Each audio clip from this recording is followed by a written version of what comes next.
welcome to Mondello Park for round 5 of the Compomotive Wheels Rallycross Championship that comes a day after Will Gollop lost his championship lead.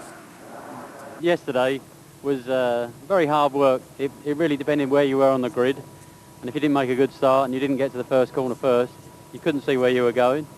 And if the guy in front was a little bit slow, you just couldn't do anything about it. It certainly brought the championship alive. I think Dermot's leading it now, which is good stuff. You know, it's, up against the Irish Mafia yesterday was hard work, so we're looking forward to today. And Dermot Carnegie now has a 2-point advantage over Will Gollop in the championship. And the first Division 1 heat is go. We're on board with Dennis Biggerstaff in the Metro 6R4. John Cross makes a good start, so too does Dermot Carnegie, and that looks like Peter Faulkner whistling up on the inside as well to snatch third place. They leave the tarmac, they go onto the loose for the first time, and Dennis Biggerstaff, after a relatively subdued getaway there, now struggling in fourth place. So Dennis Biggerstaff in his 6R4 sees a similar car of Peter Faulkner get a little bit crossed up in front of him. Conditions much better today than they were yesterday at Nuts Corner. There it was wet and slippery, here it's bone dry and a bit dusty even, as John Cross in the four-wheel drive turbocharged Fiesta leads the championship leader Dermot Carnegie. Third is Faulkner, and fourth is this man, Dennis Biggerstaff, who certainly in this first heat of the day looks to be struggling. Now the next question is, what can he do about Peter Faulkner ahead of him there in third place? Faulkner in turn trying to latch right back onto the tail of Dermot Carnegie. Carnegie looking for a way past John Cross, and for as long as they battle for the lead, so it will delay the three drivers involved, and they'll lose quick times as through into the lead goes Dermot Carnegie then around the outside of John Cross. And look at the way that already Dermot Carnegie is starting to pull clear of the Fiesta. Winning is important, but not as important as getting a quick time. It looks like it's going to be Dermot Carnegie on target for victory, with John Cross coming home in second place. Peter Faulkner, though, still charging on in third in the 6R4.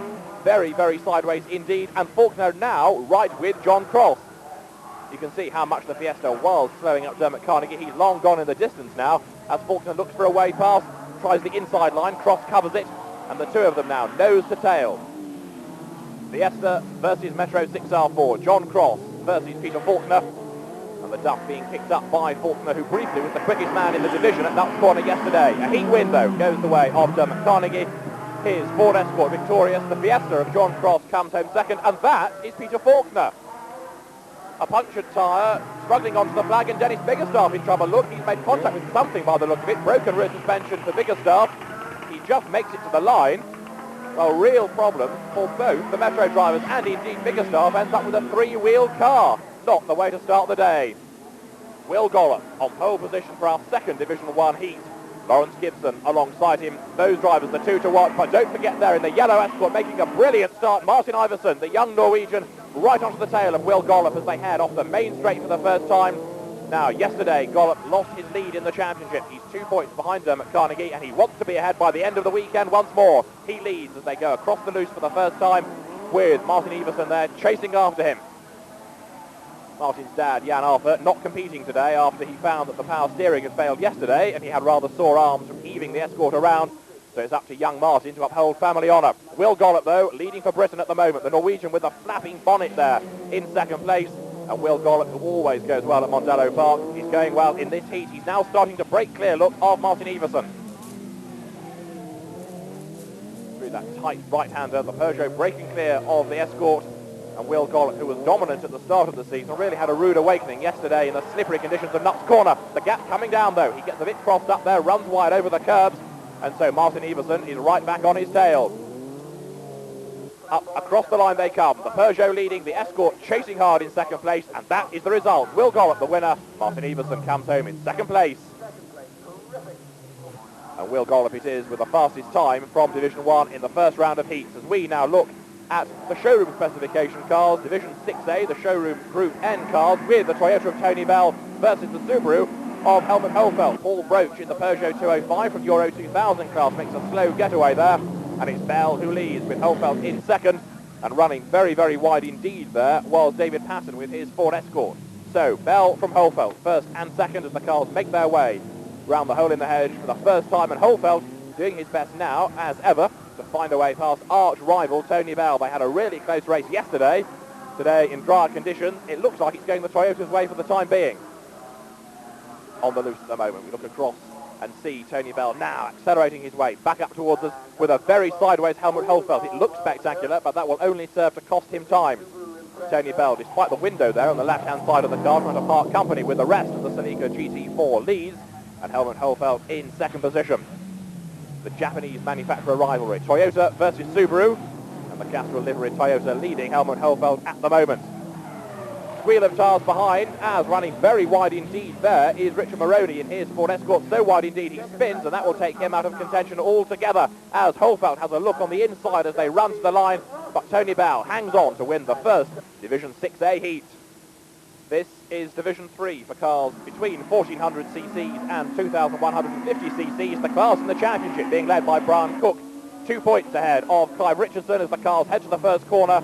And just squeezing through into the lead in the Peugeot 205 is the man from Lockerbie, Surab Padidar Nazair, and he leads as they make their way to the hole in the hedge for the first time. Tight up behind it though as they head to the braking area. There is Lloyd Spendlove in his Peugeot looking for a way past, but at the moment Surab Nazair making his car just wide enough. There's a bit of bumping and boring further back. Clive Richardson, brother-in-law of John Happy and a real star in Division 3 there, muscling his way past the Ford Escort, but up front Surab Padidar Nazair is rocketing away from the rest of them. Clive Richardson, second in this class in the championship now, right on the tail of Lloyd Spendlove, and around the outside he goes, a tremendous bit of driving. Locks up the rear wheels, gets the car sideways, chucks it through the corner, and Clive Richardson with an inspired bit of driving goes through as the Renault Clio there, further back, tries to disintegrate. Mark Wells with the tailgate flapping, persevering with that Renault Clio. Not entirely sure that's how Renaults are meant to look. The checkered flag at the ready as up to victory in this first heat comes Surab Padidar Nazair, and very, very wide all over the grass goes Clive Richardson. Now that means that for second place coming through is Lloyd Spendlove, and Richardson with a problem limps to the line. So helmet off, not a happy way to start the meeting for Clive Richardson. I don't even think he's got as far as the checkered flag. And returning to Division 4 today is Mike Turpin. We broke a gearbox yesterday, or the chrome wheel and pinion and a gearbox casing, but the Irish came to our rescue and done a lot of mileage to get the parts we required. So we got it finished last night at 9 o'clock. So yes, we're hoping to have a good day today. You'll have to go some to keep up with Mr. Happy though, won't you? Do you think it's something that's achievable? Well, oh yes, it's achievable. It's all down to the day, really. He's a very good driver, John, a very quick driver. We just have to see. We'll be giving it our best shot. Mike Turpin's yellow Nova on the far side of the grid, Dave Ward's Metro on pole position, and the Citroen of Elliot Dawkin in the middle of the front row. The grid complete, the marshal signifies that all is ready.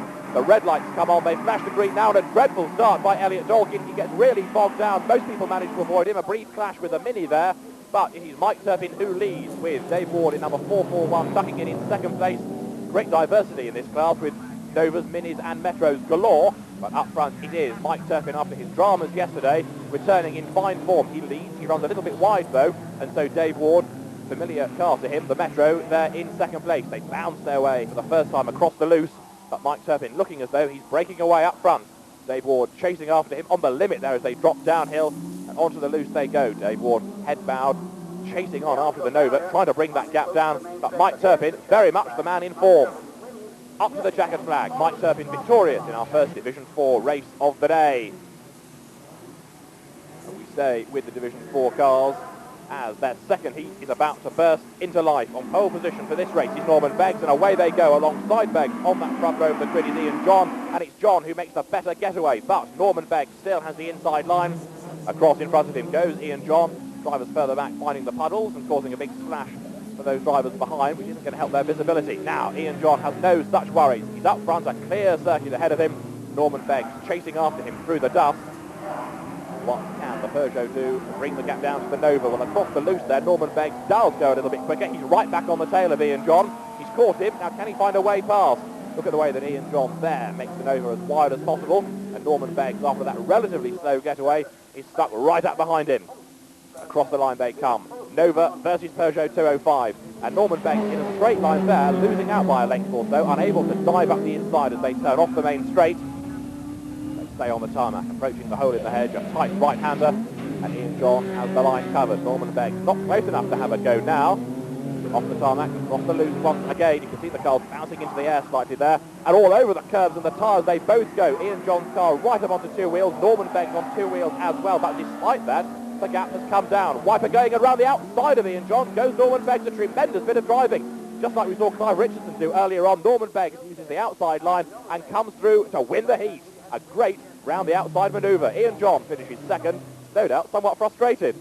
And the class pace setter, John Happy, yet to run. John, that's some lead you've got in the championship, and it couldn't have really gone better for you yesterday at Nuts Corner. Not really. On my own home circuit, I think everything went just absolutely perfect for us. We knew the circuit very well, but conditions suited my car, and we had a textbook result. Now, you had a chance to go out there in the super final and mix it with the big boys, and you chose not to. Why? Well, as you can see, we were the only two-wheel drive to qualify for the super final with all these high-powered four-wheel drives. You can get a Cannon effect, and you can be knocked off very easily and damaged as well. So we still had the day's race to go, so we decided that safety is a better part of valour, so we just chose to set it out. John Happy on pole position for this heat. The man to watch, though, in the middle of the final row of the grid. Tony Barty taking over the Tiffany Dell normally driven. Vauxhall Nova. Tony is the man who prepares that Duckham's car, and a real man to watch. The lights go green. John Happy not so quick off the line, but look at Barty bulldozing his way through already up into third place. We look back from John Happy's car. Somebody runs out wide. But Tony Barty already up into third place and going to second, and he's done it. Tony Barty from the back row of the grid, second by the second corner. And don't forget that when Tony Barty used to race the Astra, we now see driven by Clive Richardson, he always used to struggle to get it off the line. No such problems in the Nova today. And he's still pressing on to good effect, bringing that gap down between himself and a very sideways John Happy. Barty with lots of oversteer, then understeer. He's back on the tarmac. He's still chasing after the white Nova. Now, John Happy, very much the man to beat in this class so far this year. Just being able to keep Tony Barty at bay, but for how much longer? Up they come, across the line. John Happy versus Tony Barty off the main straight. Avoiding the tyres and unsettle the car, and Barty seems to have lost a great deal of time. Now, is that a problem, or is John Happy just responding to the challenge? The hole in the hedge once more. Throw the car for that tight right-hander. Barty with a tighter line there, but still that gap has opened up between them relative to how it was half a lap or so ago. Back onto the tarmac. Tony Barty possibly having got a bit sideways earlier on, lost time as a result of that, and now he's got to work very hard indeed to bring the gap down. John Happy looking relatively safe though as he makes his way up towards the checkered flag. Mike Turpin, the fastest man so far. John Happy goes across the line and goes 3 seconds quicker to be the fastest man in Division 4. Back to the cars in Division 6A. A good start there by the Toyota of Tony Bell to the second row of the grid, dragging with him Helmut Holfeld in the Subaru, but in the lead is the escort of Dave Francis as Bell gets clipped and gets very, very sideways. Indeed, the car half spins, it clobbers the tyres. Now, no damage done, but can Tony Bell rejoin? And is it worth him rejoining? Not so much time now to the rest of them. Meantime, David Francis, the man in the lead with the Ford Escort, fending off the Subaru of Helmut Holfeld. The two of them nose to tail as they come onto the tarmac. In his first heat, Holfeld chased Tony Bell. Again, he's doing the chasing, but a different car. Escort versus Subaru. Off the main straight, briefly across the loose, back onto the tarmac. The Escort gets sideways, and Bell's done it again! Tony Bell does rejoin, he spins, finds reverse gear, gets out of harm's way, tries to rejoin, but that car looks as though it may have stalled. Helmut Holfeld all over the back as David Francis going for the lead. Up the inside he goes, and the Subaru does snatch the lead here. Helmut Holfeld up front. Now the drama he'll have had as a result of all that is losing time by being delayed by the Escort. Francis gets sideways. Holfeld is on target now for a heat win, but the time is the important matter. Across the line he goes with David Francis second. Back to Division 3. Roy Coulter, the man on pole position. The rebuilt Clio of Mark Wells that tried to disintegrate in its earlier race on the back row of the grid. The lights go green. The cars set off to the end of the main straight where they will turn sharp right and briefly bounce their way across the loose. At the moment, it's Pat McNally in the Escort who leads. And the cars now dive down the hill towards the hole in the hedge there. Chasing after him in second place is Lloyd Spendlove in the Peugeot 205. The two of them absolutely nose to tail as they go through that right-hander. And now Spendlove through the dust, looking for a way past the Escort. Totally different conditions from yesterday. Much quicker here. Yesterday it was wet and slippery. The drivers really struggled, and Spendlove dives through into the lead. Tremendous bit of driving. That up the inside, charging through into the lead. Now, has the Escort of Pat McNally got a problem? It seems to offer very, very little in retaliation. It hugs the inside line as they come out of the final corner and looks to have a real problem. Yes, it has. It slows right down as Mark Wells' Clio now moves through up into second place. Spendlove in the meantime setting off. Down again. Hard on the brakes. Turn sharp right. The car developing hot there as it goes through that tight right-hander. And now from the tarmac to the loose. As, look at that! All the way over goes 353. Pat O'Hora has done an awful lot of damage to his Peugeot 205. The driver's okay. He clambers out of what's left of the car.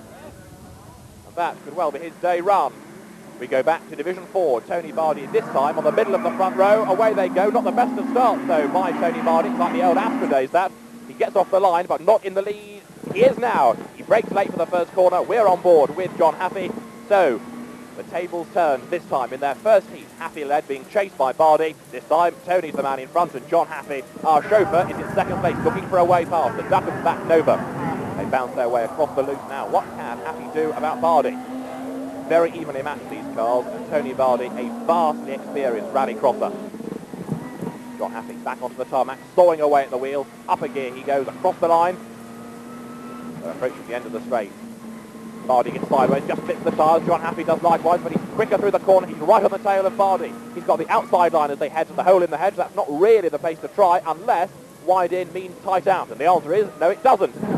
Tony Bardi keeping John Haffey at bay. The two of them nose to tail, bouncing their way across the loose. Haffey going for it. He's up the inside. That should give him the lead, and it does. John Haffey goes through into the lead, and Tony Bardi, with a lot of steam and smoke now, oh dear, not only is down in second place, but has a problem. A rather resigned wave of the hand, and Tony Bardi pulls off as John Haffey comes home to win. So John Haffey, a very happy man indeed. 2 out of 2 here at Mondello Park. Tony Bardi has real problems. Steam and smoke. The marshals on hand to extinguish any underbonnet fire that may have been there. Tony Bardi says words like sniffing heck. Now, umbrellas up, the circuit getting rather damp and slippery now. It started to rain. We move back to Division 1 as the lights go green. Lawrence Gibson on the front row of the grid on pole position. Dermot Carnegie coming through from the back at great speed in the escort. Peter Faulkner and Carnegie make contact with Robin Perry's escort. John Cross involved in that as well. Dermot Carnegie delayed but carries on. Robin Perry's escort damaged, but he is able to rejoin. But I fear that's John Cross out for the day. And then the circuit got wetter and wetter, and in effect it ruined the third round of qualifying heat, particularly for Ian John. He thundered off into the tar wall, and that did a lot of damage to the Vauxhall. He wasn't the only man to struggle, though. As Martin Everson splashed his way through the tight right-hander, so people behind him were having problems. Lawrence Gibson came backwards down the hill, proving that even with four-wheel drive you can have moments. And Peter Dawkins seemed to run out of brakes. No grip across the tyres and almost across the bank. The Division 1 A final, though, ready to go. Will Gollop on pole position, alongside him on the front row, Dennis Biggerstaff and Martin Everson. On the second row, Dermot Carnegie and Peter Faulkner. And there on the inside of the third row of the grid, John Maloney, who, believe it or not, yesterday was sitting on a beach in Mauritius. The lights go green. Will Gollop knocks it quickly off the line. A great getaway by Martin Everson, who splashes his way into the lead. Dennis Biggerstaff in second, Gollop third. Fourth is Dermot Carnegie. John Maloney fifth, thinking he'd rather be sat on the beach because it's a lot drier and warmer there than it is here at a now wet and slippery Mondello Park. Now, Will Gollop struggled in the wet yesterday at Nuts Corner. He's not exactly excelling here because at the moment he's down in third place. Dennis Biggerstaff second, switching away at the steering wheel as Martin Everson makes good his escape. With Glamour Pop sponsored Ford Escort in the lead. Flashes his way from the loose back to the tarmac. That's Faulkner. Remember, we saw him with a puncture in the first round of heats. Now he's had a spin in the A final. It's not been a great day for Peter Faulkner. Everson, the Norwegian, having come an awful long way, having a great day's racing. He leads the A final from Biggerstaff and Will Gollop to the hole in the hedge. Everson with now a very convincing advantage over the rest of them. Dennis Biggerstaff with his hands full, really, fending off Will Gollop rather than being able to attack Everson for the lead. Here comes the Norwegian, accelerating across the tarmac as a very, very sideways Biggerstaff loses time and a place. Does he? Well, Gollop's alongside him, taking advantage of that. There's a bit of bumping and boring going on. But Will Gollop, the man from Whitstable in Kent, goes through up into second place. Martin Everson wins. Gollop is second. And Dennis Biggerstaff comes home third. So a tremendous race for Martin Everson. And Will Gollop proving that he can be beaten. And Dennis Biggerstaff proving you can have moments even after the flag. Dermot Carnegie coming home in fourth, and John Maloney fifth. This is the Division 4 A final. John Haffey on pole position, Mike Turpin alongside him, and Dave Ward on the outside of the front row of the grid. On the second row, Gordon Rogers and Norman Beggs. The lights go green. Good start by John Haffey. The front wheel drive cars slither away from the line. Dave Ward not making a great getaway. John Happy, the man, in the lead as they head to the first corner. Dave Ward then being chased at the moment by Trevor Gamble in the Ford Fiesta as the cars head down for the first time to the tight right-hander at the hole in the hedge. So John Happy slithering his way through that corner. And Dave Ward runs very, very wide indeed. Through, up into second place there goes Trevor Gamble. Gamble gets sideways. Dave Ward fighting back across the loose then. Once more approaching the tarmac. And John Happy runs out very wide. All over the curbs he goes, onto the grass. He'll lose traction as a result of that. Trevor Gamble also ran wide, and that means that Dave Ward is in a safe third place. Happy second as they make their way up to the checkered flag. But victory in the Division 4 A final goes the way of Mike Turpin. Happy second, Dave Ward third, ahead of Gamble, Rogers and Coyne. The cars making their way out for the last race of the day, the super final, which, as a result of the conditions earlier on, sees the four-wheel drive Group N cars of Tony Bell and Helmut Holfeld in the lineup, and Mike Turpin has qualified for this as well. There is Helmut Holfeld making his way out onto a circuit that's still very, very slippery. Dennis Biggerstaff, the man in the Metro 6R4, and yesterday's winner at that corner in the A final, Dermot Carnegie, coming out as well. Remember, it's Carnegie who leads the championship, 2 points ahead of Will Gollop.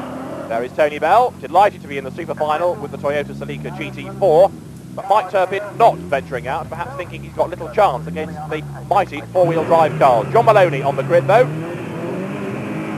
7 cars for the super final. Everson, Gollop, Holfeld the front row. Red lights go green.